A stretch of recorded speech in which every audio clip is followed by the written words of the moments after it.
Come, passing spirits, please.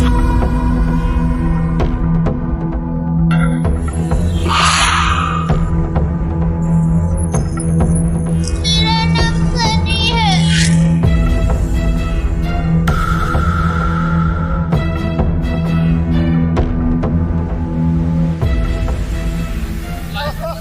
नमस्कार, आप देख रहे हैं आपका अपना मन पसंदीदा चैनल बॉलीग्रैंड स्टूडियोज। दोस्तों, मैं श्रुति और आज आपके सामने स्टोरी लाई हूँ भूल भुलैया 3 की, जिसमें हमने पिछली कड़ी में कुछ कहानी बताई थी। आज हम आगे बढ़ते हैं। कहानी में रूहान और विभू प्राइवेट इन्वेस्टिगेटर होते हैं जो किसी गांव वाले की सीक्रेट रिक्वेस्ट पर यहाँ आते हैं। और जब रूहान गांव का नाम सुनता है तो वो चौंक जाता है, क्योंकि ये तो उसी का गांव होता है। लेकिन रूहान का परिवार हमेशा गांव से बाहर रहा है, तो कोई उसे नहीं जानता। गांव में पूछताछ करने के बाद पता चला कि गांव वालों को ऐसा लगता है कि रूहान के घर पर कोई बहुत भयानक आत्मा रहती है, जिसकी वजह से उनके गांव में इतनी सारी मौतें हुई हैं।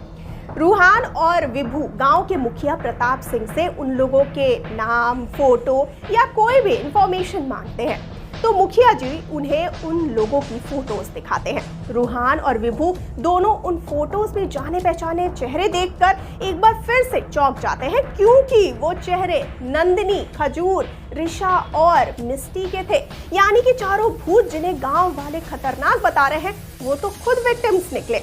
दोस्तों, रूहान मुखिया से उनकी मौत के बारे में पूछता है तो वो बताते हैं कि ऋषा, जिसका नाम पहले तुषार था, वो गांव से भाग गई थी और सालों बाद जब वापस आई ना, तो वो पूरी तरह से महिला बनकर आई।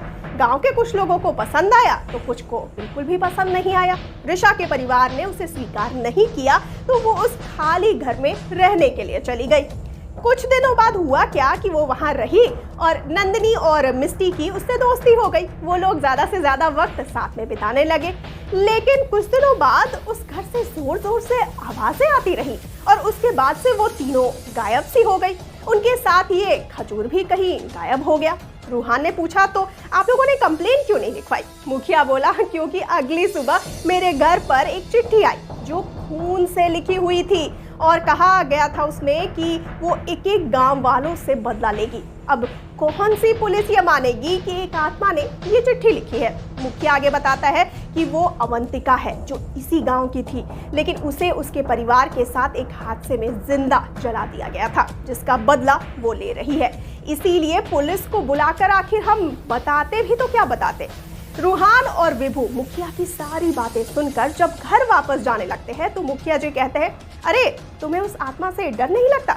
मैं तुम्हारे रहने का इंतजाम कहीं और कर सकता हूँ। तो रूहान कहता है, नहीं नहीं मुखिया जी, हमारे सवालों के जवाब उस घर में ही मिलेंगे। और वो लोग जैसे ही अंदर जाते हैं, चारों भूत उन पर सवालों की बरसात करते हैं। आगे कहानी में दोस्तों, विभू उन सबको लाइन में बिठाता है और रूहान उन्हें सब बताता है। तो नंदिनी कहती है, मतलब इन गांव वालों में हमारा परिवार है जो हमें ही हमारी मौत की वजह समझकर भगा रहे थे। विभू इतने में लैपटॉप पर कुछ रिसर्च करता है और कहता है, हमें तुम सब की डेड बॉडीज को ढूंढना होगा, क्योंकि तुम लोग इस घर में कैद हो। इसका मतलब हो सकता है कि तुम्हारी डेड बॉडीज भी यहीं इस घर में हो। इसके बाद वो सारे लोग घर के हर कोने की छानबीन करते हैं। रूहान और विभू घर के पीछे जो सूखी खाली जगह पड़ी है वहां खुदाई करते हैं और जैसे ही वो लोग थोड़ी गहराई तक खुदाई करने जाते हैं, उन्हें काले से कपड़े की एक झलक दिखाई देती है। तभी वहां अचानक जोर जोर से आंधी आने लगती है। घर के खिड़की दरवाजे सब जोर जोर से खड़कने लगते हैं। चारों ओर अंधेरा छा जाता है। आगे आपको बता दें दोस्तों कि रूहान और विभू दोनों एक पेड़ को कसकर पकड़ लेते हैं।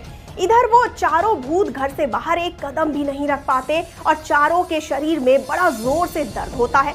रूहान और विभू के आसपास तो जैसे भारी हवा आती है, जिसकी वजह से उन्हें सांस लेने में भी दिक्कत होने लगती है। और तभी एक डरावनी आवाज गूंजती है और कहती है, तुमने मेरे काम में दखल दिया, अब देख मैं तुम्हारी क्या हालत करती हूँ।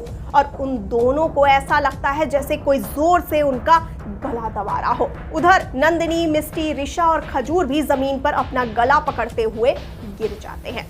तो क्या बचा पाएंगे सब लोग या रूहान और विभू भी बनेंगे भूत? जानिए पूरी कहानी हमारे नेक्स्ट वीडियो में। लेकिन जाते जाते हमारी इस वाली वीडियो को तो आप लाइक और शेयर जरूर कर दीजिए और चैनल को सब्सक्राइब करना ना भूलिए और मुझे दीजिए इजाजत। नमस्कार।